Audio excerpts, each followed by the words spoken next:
To this now, Chairperson of the Joint Standing Committee on Defence, Dr. Malusi Gigaba, says underfunding of the South African National Defence Force is making it difficult to prevent illegal immigration, smuggling and other cross-border crimes. Gigaba made his comments recently while leading the committee on an oversight visit to the borderline between South Africa and Zimbabwe outside Musina and Limpopo. He says the lack of funding also makes it difficult to recruit or deploy enough troops to protect the borders. How rife is cross-border crime? Who is involved in cross-border crime?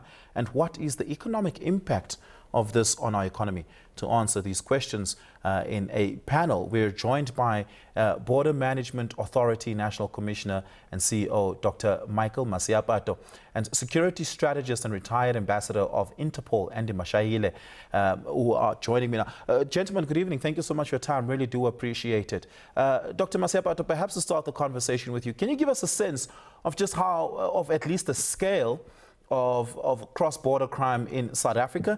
And when we talk about cross-border, we're not just talking about our land borders, right? Every once in a while we hear at OR Tambo of a big drug bust that had taken place, or the smuggling of illegal contraband and or substances. How big of a problem do we have when it comes to cross-border crime? Yeah, no, thank you very much, Oliver. We really appreciate this opportunity. Yes, the issue of cross-border crime is one of the most, critical challenges that we have to be dealing with. And I think when it comes to the land borders in particular, you will fairly be aware that we are sharing borders with around 6 countries. And on that basis, that brings a particular complexity into the environment.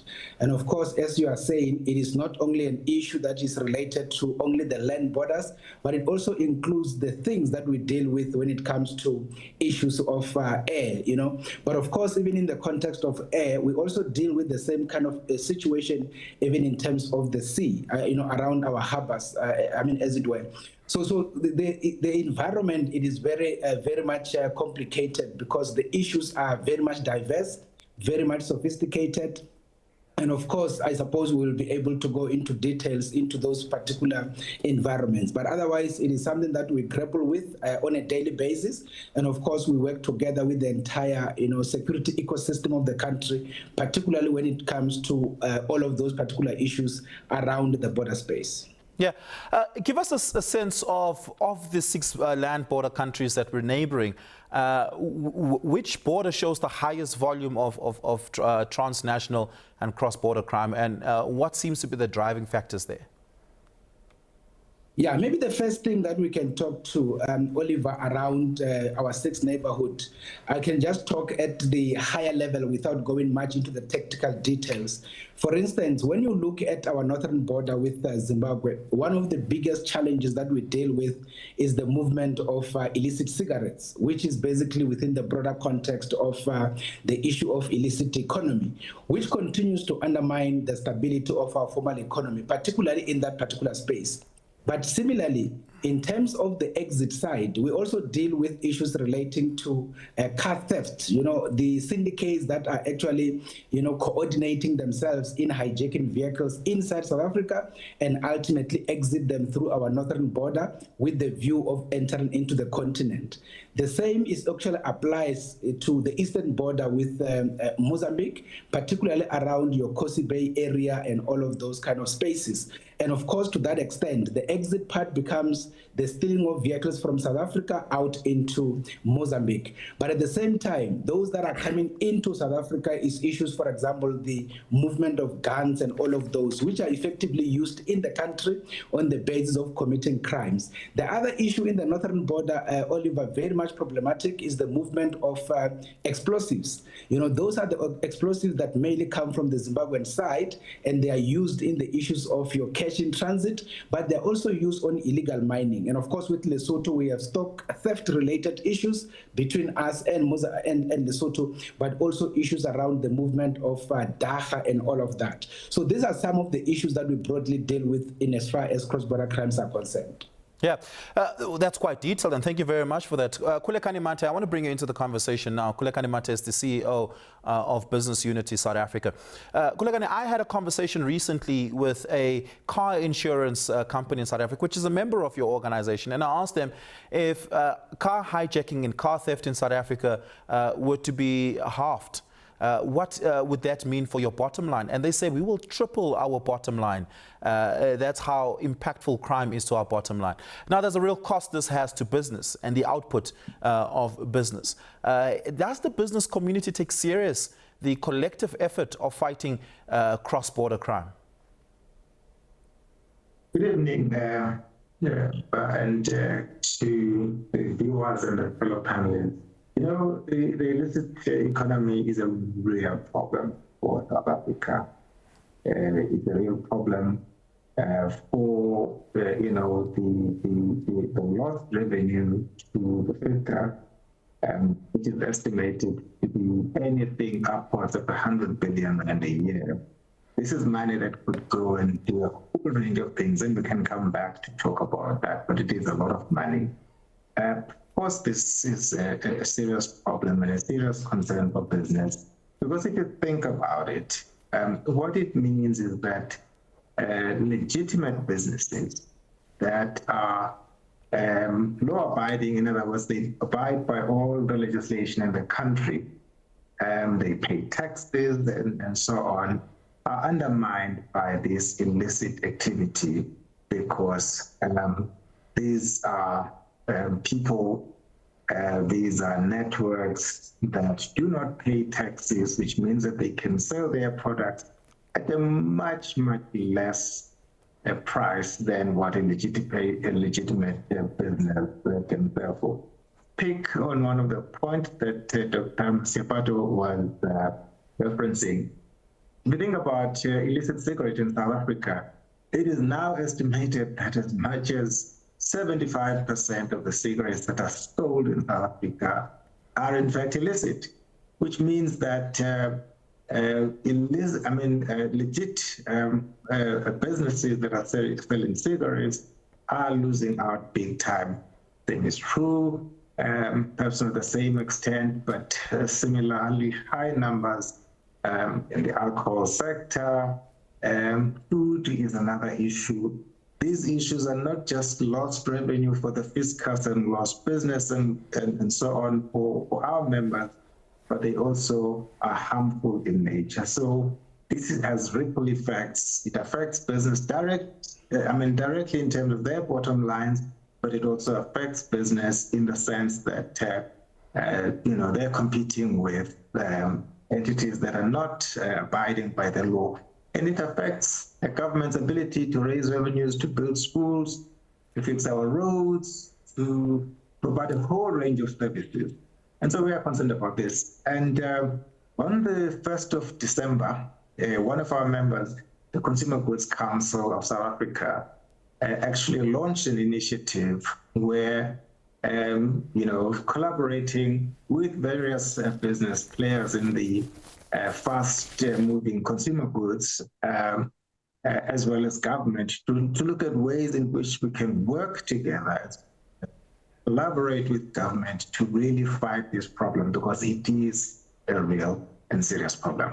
Yeah, Andy, I want to bring you into the conversation here. The problem about cross-border and transnational crime is that it's not just an indictment on the failure of the South African government to deal with crime, but it's also an indictment on regional players and even players across the world to deal with crimes in their jurisdictions. This is why crime can happen across these borders seemingly unabated. Do we do enough in the global community, particularly on the African continent, to coordinate intelligence, resources and efforts to crack down on transnational and cross-border crime? Masiapato and Tate Kule. The evolution of crime has led to new dynamics that have undone our security protocols, be them at the borders, be it at our personal spaces on the home front. And these then give a leeway for transnational organized crime syndicates to target our country, South Africa, because of its strategic positioning and its policies and how we deal with crime prevention, crime combating, and crime detection. And let me quickly say, Oliver, we have moved from being the pariahs of the world when it comes to security, safety, as well as crime prevention, amongst others. Because of the Border Management Authority led by Commissioner Masiapato and people like myself who spent time in that space, really have begun to see the new narrative internationally and regionally, speaking about South Africa becoming difficult to penetrate. Hence, we would talk of the water part, the marine part, which has still not been properly closed down as entry points that would lead to the distribution of drugs and importation of drugs from the Central Americas of the world, as well as moving from Pakistani and the northern coast into Somalia, which the drug dealers would transport right until into South Africa, or should I say up to the Western Cape. It is very much important that in all of these things we should give support and credence to the policies, to the new strategies and tactics put in place by all what has been put up as new structures that deals with transnational organized crime as per its new report put forward by the Global Initiative Against Transnational Organized Crime. I wonder how true that could be, Andy, given that what we've learned from a recent court case between British American Tobacco and SARS, on the other hand, is that we know that not enough scanning through shipments, particularly at Port Harbour, right, at Harbour Port, not enough sifting through the shipments that are coming through, because there's just not enough capacity, human resource capacity to do so. This is why, for instance, SARS is seeking legal permission to install surveillance cameras in the warehouses of tobacco manufacturers and producers at port to be able to determine whether or not they are dealing in the illicit market. So how true could it really be that we've moved from a pariah state to a state that is hard to penetrate when we're lacking the human resource capacity, for instance, for filtering, scanning, and evaluating all shipments? I love your question because it forces both you and I to go into a comparative analysis mode. When you compare now and the previous 3 to 5 year cycles, you will realize that the amount of interceptions of drugs, the amount of illegal immigrants coming through in the form of weaponized migration, meaning smuggling and human trafficking into the country. The arrests create a picture that says, on a comparative analysis, we are improving. That's what I meant from being a pariah to a state that's difficult to penetrate. Remember, your transnational organized crime syndicates do not want pain to both life and limb, and they would go to an extent of avoiding when Tate Masiapato is very, very bitey. Speaking here of the northern part of the world. Yes, you are quite correct. When it comes to the port of entry being the harbors, I learned yesterday that there's one port, Western Cape to be specific, where we are using one scanner. And I have realized that in my discussion yesterday and a few days ago, when we were talking about the increase of resources, including eyes on the sky through the drones and being able to scan the cargo ships and the crates or the freight containers that are dropped off there. We need some kind of some more energy in that space. Sure. But once again, when you do comparative analytics and you use your diagnostics as we are doing now to go into your predictive analytics, that would then also lead to your prescriptive analytics. The numbers, all in all, contained in the analytics are showing a sign of improvement. Yeah. Yes, in the world, when you read a GTOX report, you realize that we are moving. Yeah. Dr. Masiapato, perhaps to bring you back into the conversation here, as travel volumes increase at all our border posts, particularly land border posts, over the December holiday period, what impact does that have on the detection of cross-border crime?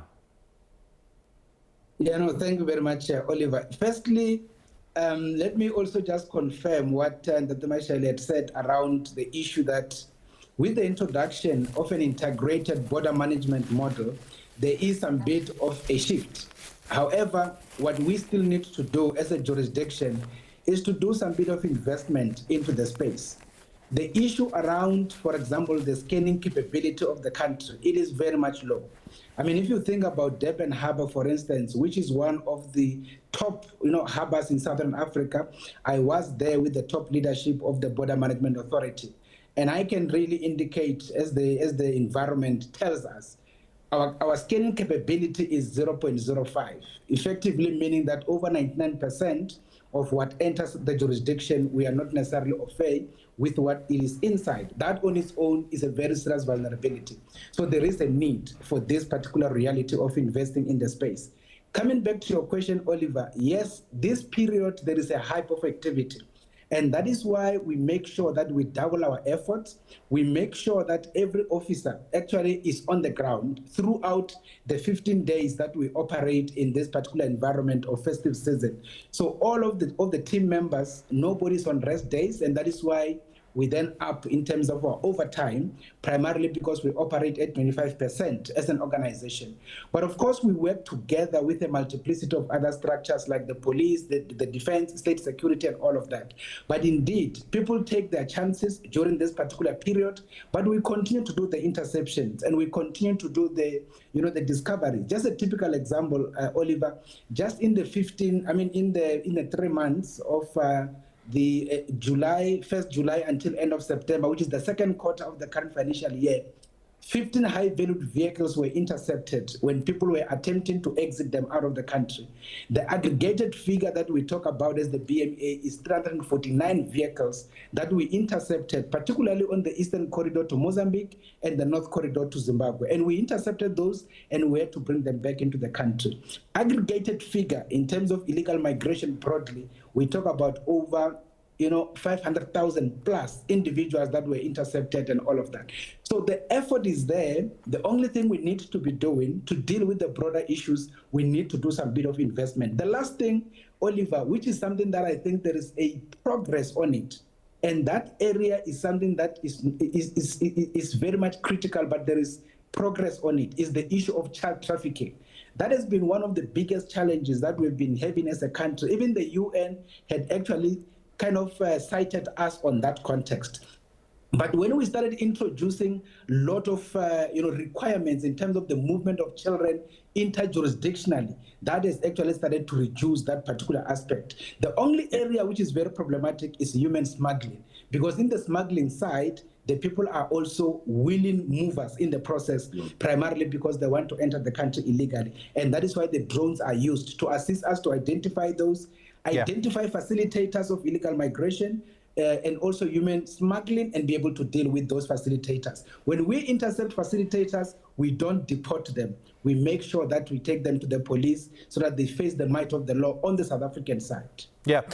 Just a yes or no answer on this, Dr. Masiapato. Kulekani Mate is on this conversation with us. He convenes the most influential and powerful business leaders in South Africa. Many of them benefit from a structure like the South African Customs Union. Do you think they should perhaps contribute more towards the scanning capabilities at our ports and border harbors? Yes, indeed, Oliver. That is exactly the partnership that we need. And by the way, we have started moving in that. Business Against Crime is one structure that we are now conversing with. South Africa Freight Forwarders Association, the Association of Meat Importers and Exporters. We have started to bring them into the value chain to say, let's work together because the economy is ours. We must be able to work together to protect it. Let's hear from Kulekani on that. Kulekani, can you make that happen? So let's be clear here, Oliver, and that is that businesses in South Africa, here I'm talking about those who are members of BUSA, contribute by paying taxes in South Africa. It's high time that those taxes that they pay actually deliver some services to business. Obviously, business is willing to partner with government. We do so in various other areas. Dr. Masiapato knows that as part of the efforts at addressing our transport and logistics issues, we have partnered on the borders of South Africa and Mozambique to try and facilitate movement there. So we are willing partners, but I want to caution against all failures that happen because not adequate attention is paid to our resources that are deployed to be made the problem of business. We pay taxes, not a cent less, but all the taxes that we're supposed to be paying as a country, and let those taxes be put to good use. The stuff that we hear going on about money being stolen left, right, and center does not give confidence that business indeed should be paying more money. Much as we are willing to come to the party, but actually let us see the taxes that we pay deliver some services. Well, we're going to have to leave it there. Thank you so much for your time this evening and your insights. Really do appreciate it. Dr. Masiapato, Andy Mashaile, as well as Kulekani Mate. Thank you so much. Really do appreciate it. We're going to take a short break. On the other side of this, we continue with the late edition.